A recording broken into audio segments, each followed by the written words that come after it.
Oh God.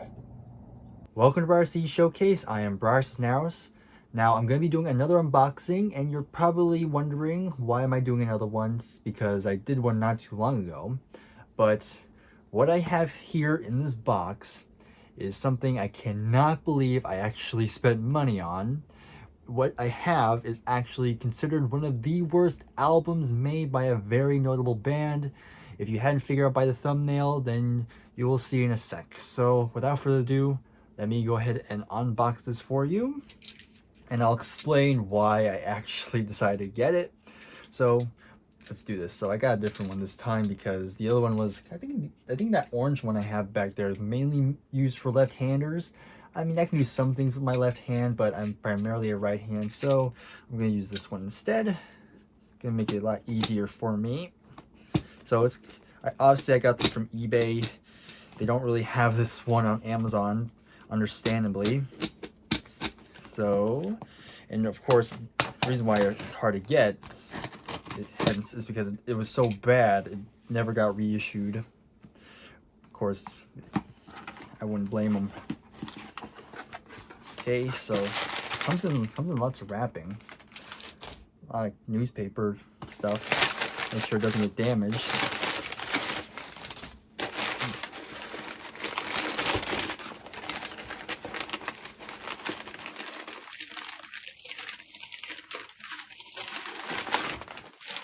Oh boy, here it is. Comes in a plastic bag.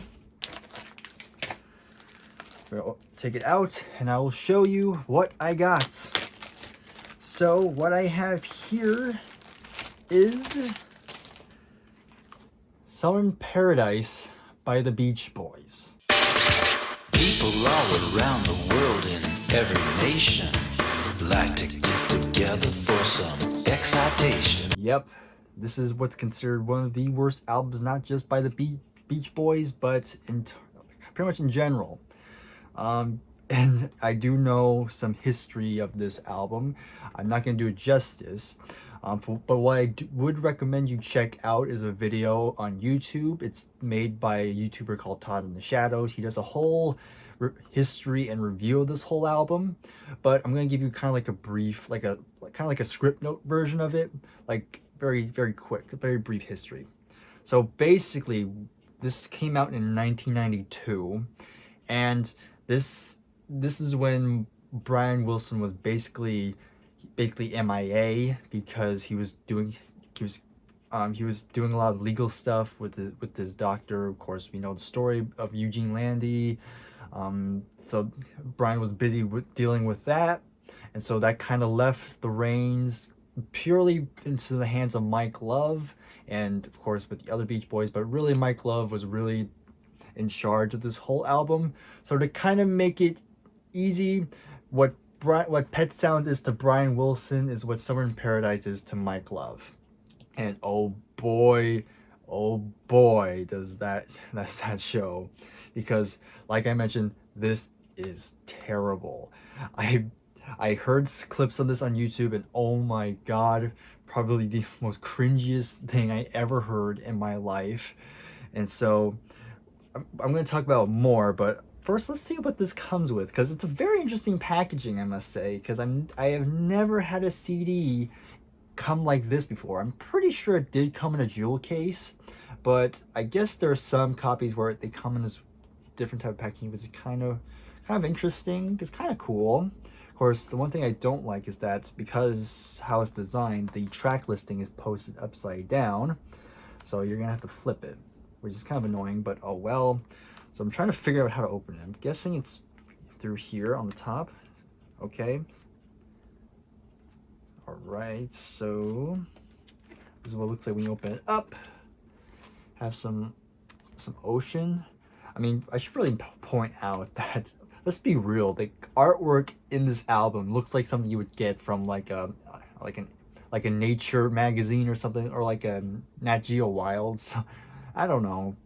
Or maybe one of those like animal magazines you read as a kid. It really does look like that, you know? But anyway, you open it up, you get this artwork.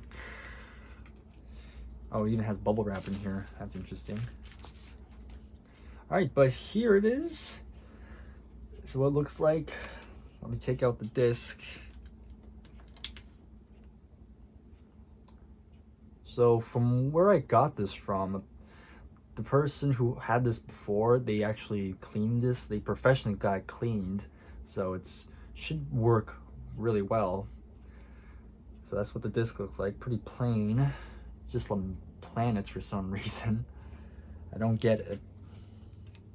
Put that back.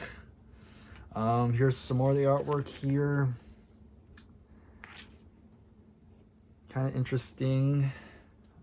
Then it comes with this. I think this is supposed to be a poster, and it has lyrics on the back. So yeah, here's the back of it. Has all the information here. There's no lyrics here. It only has lyrics for the title track. I really don't like that. I really don't like that some like pamphlets or booklets, they only have the track listing for one of the songs. That's really annoying. So yeah, not much to say here. On the back it's just the full artwork. I guess if you want to hang this up, but I'm pretty sure not many would want to showcase this. So yeah, not much to say there. So I have Summer in Paradise in my collection. So let me go ahead and explain why I decided to buy this. So the way I think of it is kind of like how some people like to watch shitty movies. They know it's terrible, but there's something about it that you just can't look away from. And that's kind of what I get from this album.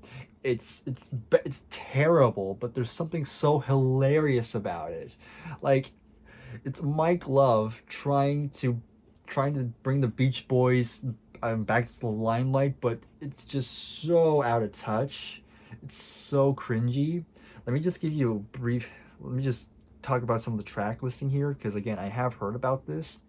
And pretty much the track listing consists of mainly very bad covers. It has a couple originals, but they are kind of like trying to be like, you know, Kokomo, which I do like Kokomo, but I can only take so much of that sound. But you get a ton of that in here. And the final track is a cover of course, Forever, sung by Dennis Wilson. If every word I said could make you laugh, I'd talk forever. But the person they have singing is John Stamos. If every word I said could make you laugh, I'd talk forever. Yes, that John Stamos. Have mercy. So I don't know. Again, there's just something so hilarious about the making of this album. And it's also kind of funny because now I have what's considered their greatest album, and now what I have is considered their absolute worst. And it's because of this album, from what I've heard, it actually caused the record label to go out of business because it sold so poorly and it was horribly panned. So I don't know. It's just so funny. I don't know if you find it funny or not, but to me it's funny. So I don't know, I should be happy I have this in my collection, but you know, I mean, not many people would proudly admit they own this album, but you know, why not? You know, some of you might be thinking I just wasted $24 on this, but you know, I live for this stuff. So again, Summer in Paradise by the Beach Boys. Again, I'll leave a link in the description so you can check out the Todd in the Shadow videos. He does a way more in-depth deep dive into this album, and he'll give you more information about it. So I just gave you like a brief summary of it. But yeah, go check that video out, and don't check this one out if you're not really into Mike Love rapping. So there you have it. That is that unboxing. So hopefully we'll see if I do any more unboxing of very crappy albums. So we shall see. So thank you very much for watching. If you found enjoyment from this video, then please leave a like. And before I go, I do want to give a brief happy birthday to, of course, Paul McCartney, which I do. I have the Wings in America CD up there, have the whole gatefold, have the whole artwork, really beautiful artwork. And again, just want to say happy birthday to Paul McCartney. I mean, he's given us so much music, so much great music. not like this, but some fantastic music, and he's still going. He's 80 years old, which is just incredible, and he's still performing. And you know, just want to give my appreciation. Of course, this video is probably going to come out the day after, but hey, it's better late than never. So again, thank you for watching, and I'll see you in the next video. Take care. Goodbye for now.